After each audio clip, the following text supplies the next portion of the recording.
আজকে আমরা ভাব সম্প্রসারণ নিয়ে আলোচনা করব। বিষয়টি হলো ছোট বালুকার কণা বিন্দু বিন্দু জল গড়ি তুলে মহাদেশ সাগর অতল।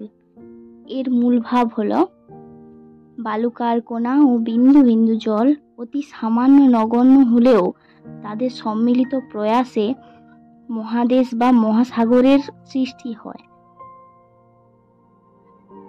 সম্প্রসারিত ভাব ছোট একটি বালুকার কণা অতি ক্ষুদ্র, তাই পৃথিবীতে তার গুরুত্ব না থাকলেও অগণিত অসংখ্য বালুকার কণা মিলিত হয়ে মহাসাগরের উৎপত্তি করেছে। আবার এক ফোঁটা জল নিতান্তই সামান্য হলেও বিন্দু বিন্দু জল নিয়ে সাগরের আবির্ভাব ঘটে।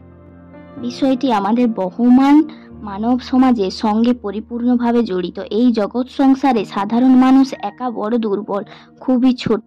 একাকী মানুষ সমাজের যে সেই রকম বিশেষ কিছু করতে পারে না। মানব সমাজে সে নিজের ছাপ রাখতে পারে না।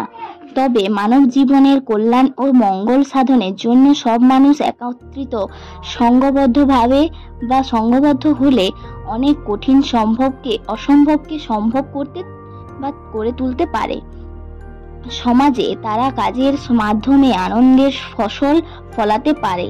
তাই একক মানুষ ক্ষুদ্র তুচ্ছ হলেও সমষ্টিগতভাবে তারা গঠিতমূলক কাজে সফলতা অর্জন করে মহা শক্তির অধিকারী হতে পারে। একতাই বল মানুষের জীবনে চলার পথেই হওয়া উচিত।